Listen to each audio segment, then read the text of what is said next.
Welcome you all to this course. Today's class I am going to discuss about the electromagnetic lens system.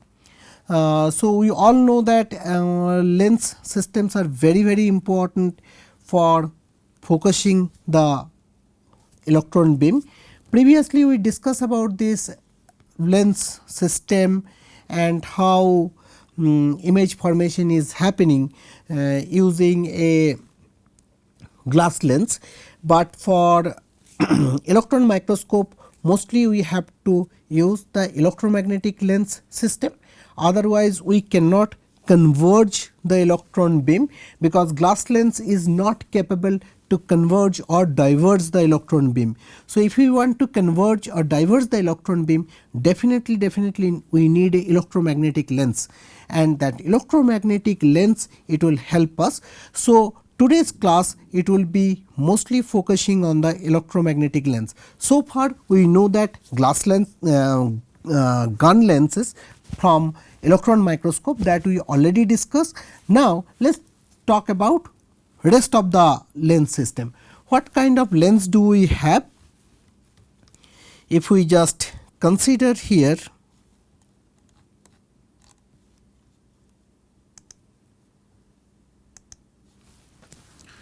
so electromagnetic lens. So if we just remember, I started with a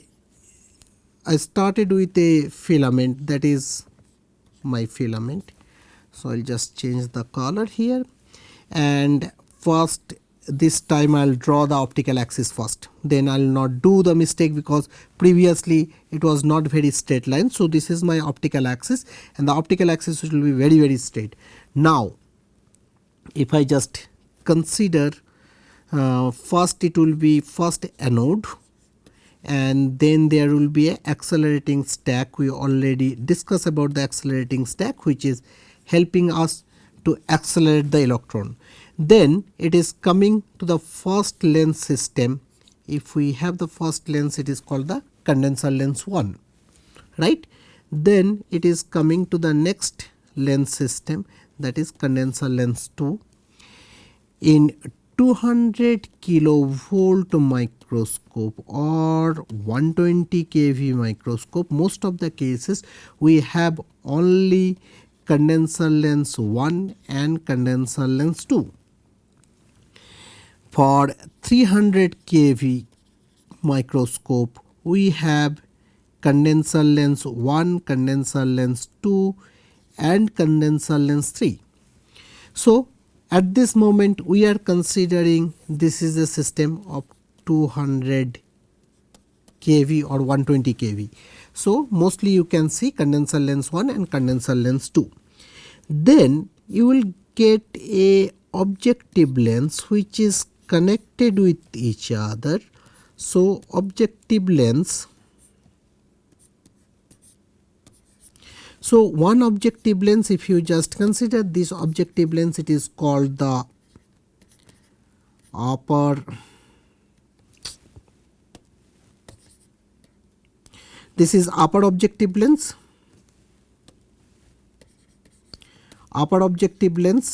and this is the lower objective lens. So this is upper objective lens and this is the lower objective lens, and this objective lens is the most important lens system because here our sample will stay somewhere here. So that is the first part where electron beam is going to interact with our sample. So far gun lens, if we just consider this is our gun lens, this is our gun lens, then our condenser lens system, then it is interacting with our sample. So most of the time when there is a light source is there for light microscope, it will directly first interact with the sample and then objective lens and our eyepiece and other thing. Here first electron beam is coming out from the gun lens, then it is going through the accelerating stack, increasing the speed, then it is going through condenser lens 1, condenser lens 2, and then it is going through the sample. When it is going through the sample, after that when electron beam it will come, it will go through multiple other lens system and it will give us an image at the image plane. So if you just consider, there are total 6 lens system we are using, 6 lenses system we are using to get an image. It is not like that for light microscope. Whenever we are required, we are changing the lens completely. Here lenses are fixed, we cannot change the lens whenever we want. What we can change? We can change the magnetic field of that lens or electric field of that lens. Those lenses are called electromagnetic lenses. So if we change the magnetic field, we can change the crossover point of that sample.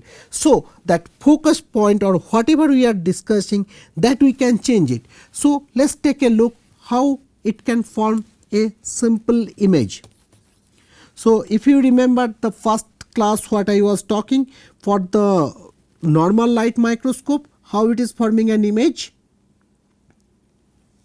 If this is a optical axis, if we have image here, if we have a glass lens here, rays will go like that. This is the center point. One ray it will come, one ray it will go through the focal point and it will merge somewhere and it will give us an image. So electron microscope also is going to work in a same way, and that is the reason initially we discuss about this optical lens system or glass lens system, how it is working. So if this is my object, this is my image. So you can see that image is basically inverted here. Image is basically inverted in this particular direction. So the rays will come and merge here and it will give us an image. So always inverted image and it will be a bigger size. Now for the electron beam, what kind of images do we get? Let us see. So if we just consider there is a source, point source, it will come like that. We have a lens system like that. When the electron rays are coming, it will converge in one particular point. So if we just consider there is no object here. So in this particular case there is no sample, no. So I remove that one. So electron beams are coming and converging in one particular point and it is D0. And then electron beams are changing their path length. They are converging, diverging and going like different path. Finally they are converged in one particular point.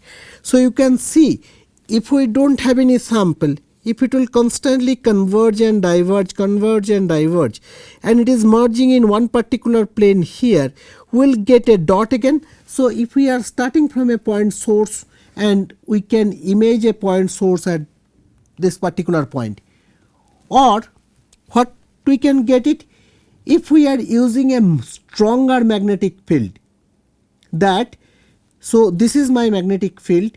So magnetic field is working like that, it is pushing that rays. So if we have a stronger magnetic field, what will happen?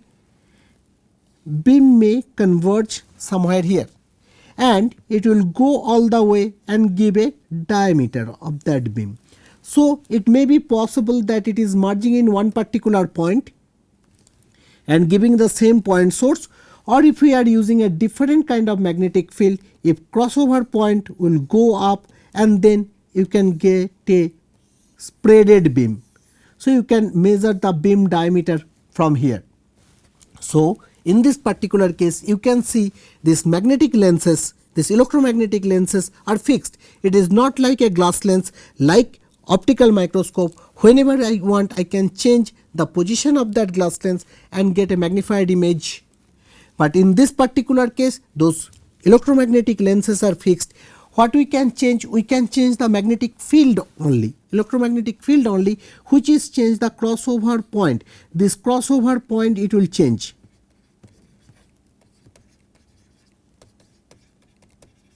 So this crossover point can go up and can go down, and it will change the size of the beam.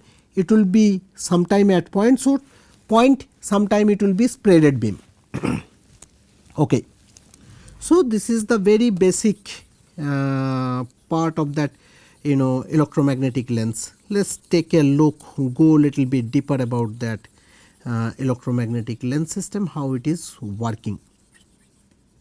So in electromagnetic lenses, first let's discuss about how this thing is working. So if we just consider that, okay, we have a magnet, it has a north pole, it has a south pole, and there is a magnetic field.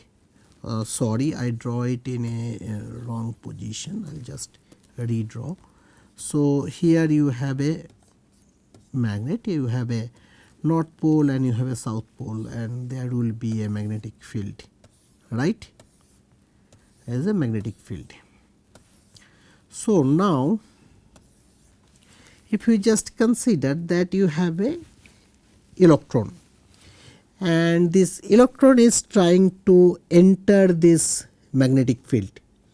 It can enter in this direction, it can enter in this direction, or it can enter this direction. Now when an electron is trying to enter in a electric field or magnetic field, it will face some kind of forces, right, and that forces, if we just tell that, okay, so at beginning, so if we just consider that this is the force it can face at there is no speed of the electron.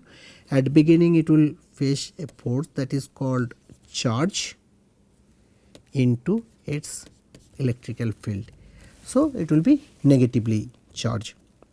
So based on that electric field, it can face this kind of force. Now as I mentioned that if that electron has some velocity and it is trying to enter in this magnetic field, and due to its velocity and motion, it will face another force, and that we can tell that is, we can mention that it is a magnetic field. It can field E, it has a velocity and then magnetic field, because this magnetic field we can mention it as a B.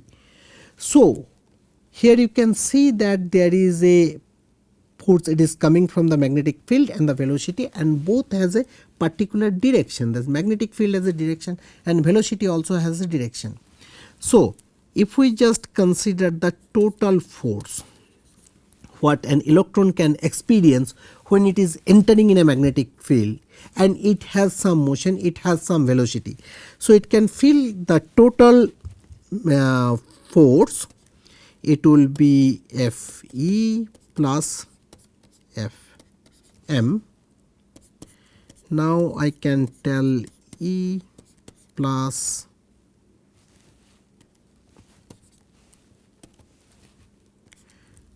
E, V and B.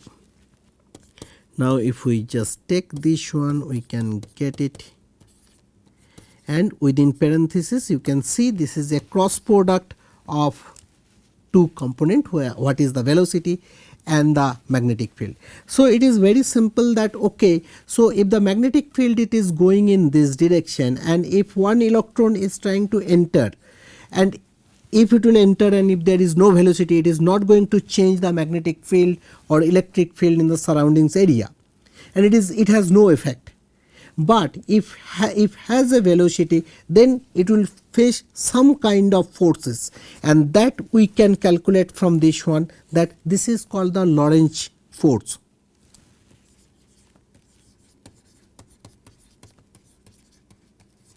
Lorentz theory, that is telling us that if the electron is entering in a magnetic field, how it will, what kind of force it will feel. So, in the electromagnetic lenses, we are not applying any external electric field. So, we can just ignore this particular term, and here when an electron is entering in this magnetic field, it has a certain angle.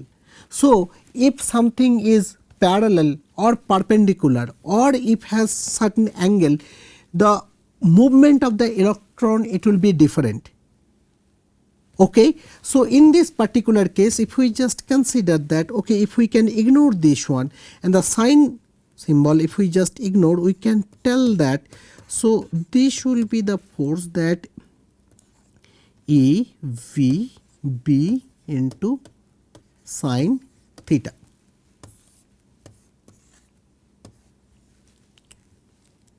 So, now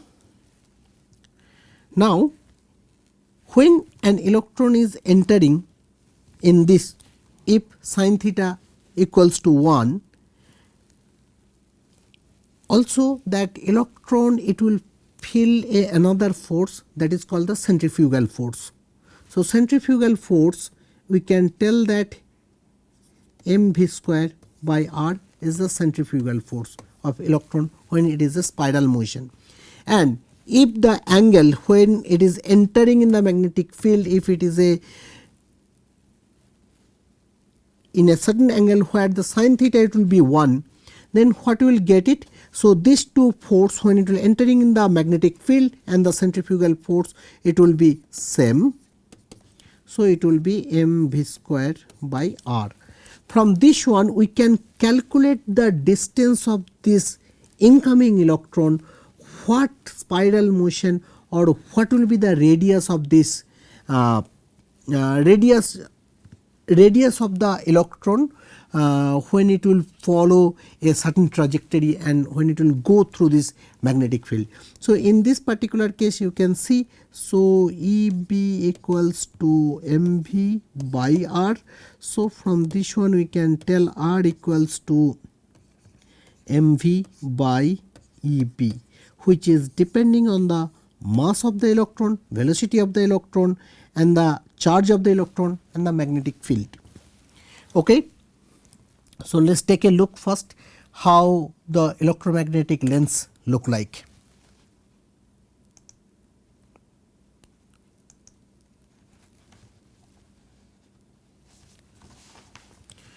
So, here I am showing you a diagram about the electromagnetic lens. This electromagnetic lens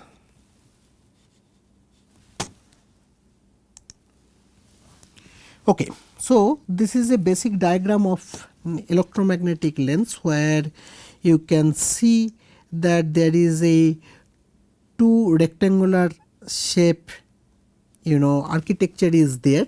So, basically electromagnetic lens, how we are making it, there is a copper wire and there is a width of the copper wire and bunch of copper wire are winding very tightly to a soft iron, which is when the electric current will flow through that copper wire, it is generating a magnetic field and we are measuring that magnetic field here.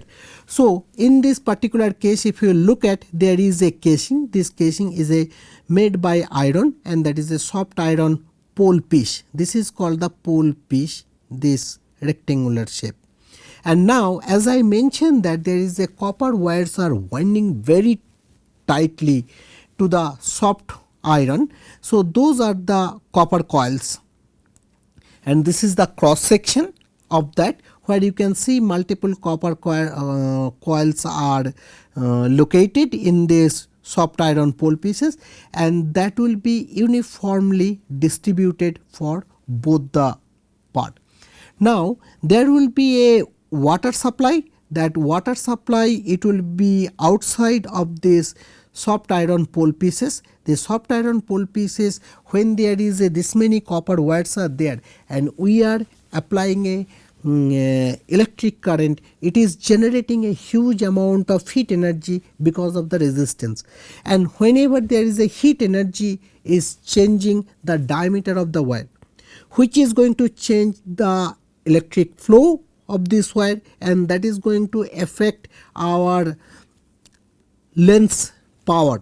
So what we are telling that in this particular case we are just changing the magnetic field to converge and diverge the electron beam, and if there is a flow of more electric current which is changing the magnetic field of this lens system, which is going to change the power of that magnetic lens, and simultaneously it is going to change the converging and diverging property of that lens.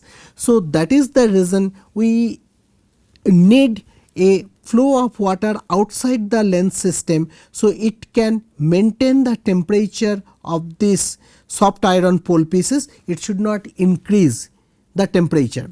Here you can see this is the pole piece gap, and this is the bore between these two soft iron pole pieces, and the magnetic field is coming from this region which is helping us to converge or diverge the electron beam. So this is the overall architecture of a electromagnetic lens. Now electromagnetic lens, this is a very simple diagram, and there is a many different varieties of electromagnetic lenses are there. If you remember first when I was showing the entire column of the electron microscope, there I discuss about couple of points that okay, we have a condenser lens system, we have an objective lens system, then we have projector lens, intermediate lens. Simultaneously I discuss about there are couple of other things are also there. There are any lens is a combination of a electromagnetic lens, then there will be a stigmator, there will be a deflector, and then there will be a aperture. So any lens, these four component, this electromagnetic lens, these four components are very important. So electromagnetic lens, deflector, stigmator and the aperture.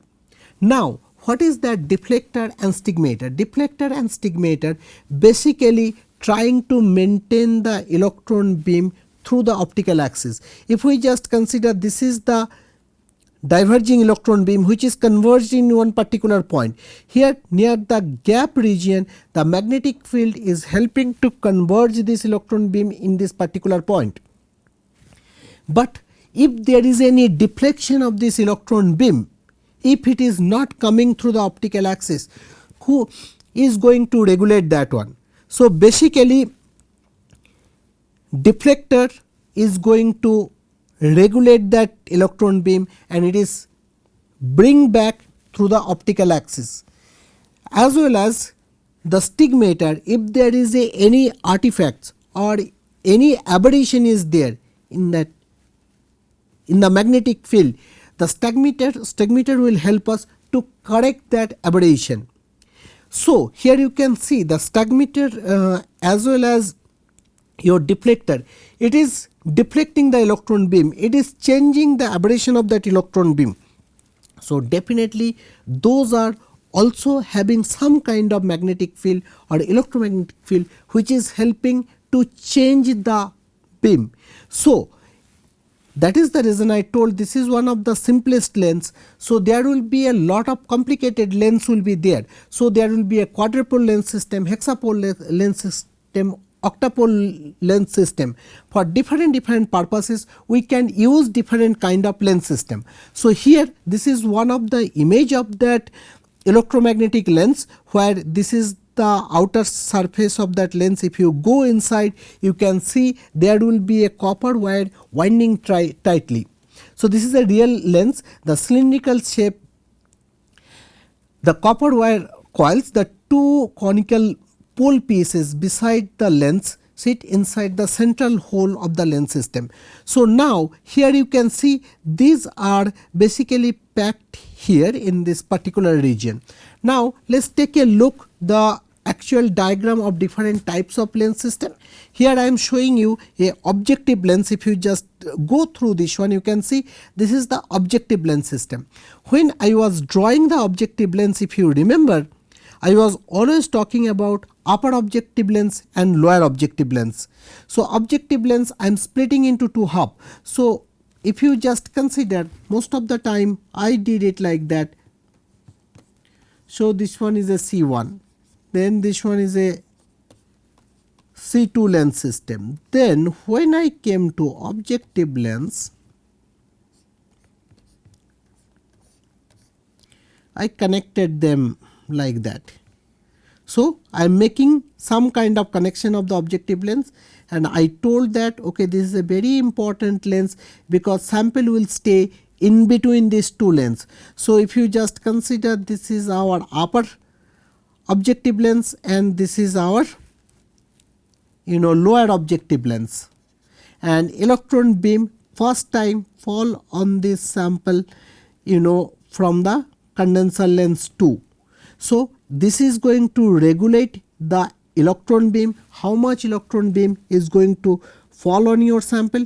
Is it going to spread it all over like that, or you are trying to make a sample and focus in one particular point, not it is exposed the entire beam. So there is a two possibility, electron beam can follow this crossover point and illuminate the entire sample, or we are using a crossover point in such a way it will just focus on the sample.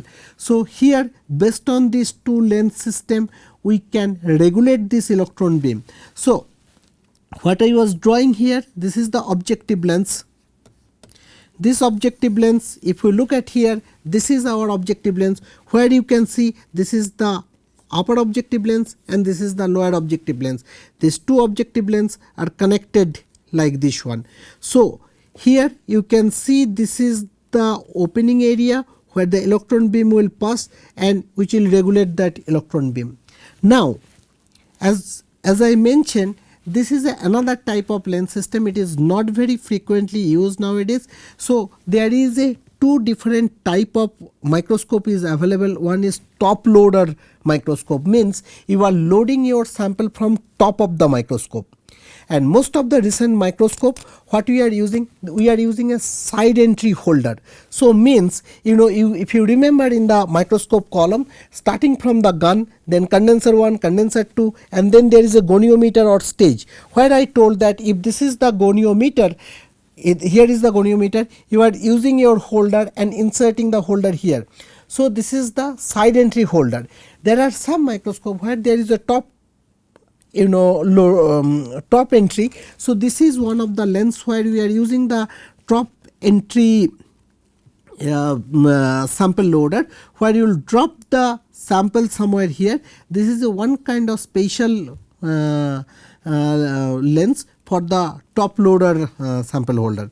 Now there is another very important lens system is there, that is called the quadruple lens. That is, I was talking about the quadruple lens basically helping us to correct any kind of aberration, that is stigmator. We are using the quadruple lens where there is a south north, north south is connected like this orientation. So there is not like that, okay, only one side is north and another side is south. It is a connected with south and north simultaneously. So this kind of lens we are using for quadruple lens system. So in this particular lens, as I mentioned, specifically we are using to correct the astigmatism. Also there are some lens systems are there, that hexapole lens system, that is 6 pole pieces are connected, or there is a octapole lens system where 8 pole pieces are connected. Pole pieces means like this one, that north south. Here it is a quadruple lens system. That is the reason 4 north and south pole pieces are connected, where the hexapole lens system and octapole lens system 6 pole pieces or 8 pole pieces are connected, and they are connected in a alternating polarities, not the same polarities like your quadruple lens system. So, it will be always that north south it will be connected. Okay. So, this kind of lens system is really helping to correct any kind of aberration and other purposes also. So, now as I mentioned, there is a deflector, electromagnetic lens, and we have stigmator, and finally it is coming the aperture. If you look at here, there is some apertures images are there which is regulating. There will be a small hole, it has some kind of diameter here, and which is helping us to allow the electron beam, and how much electron beam it will grow through that sample. This is the diagram where we are showing how the electron beam is passing through the aperture. So, today's class I will stop it here, that how the electron beam is going through the aperture. Next class we will complete this section, as well as we will discuss with the ray diagram how it can converge and give us a different kind of images, how it can focus, how we can get a diverge and converge electron beam using the electromagnetic lenses. Thank you very much for your attention.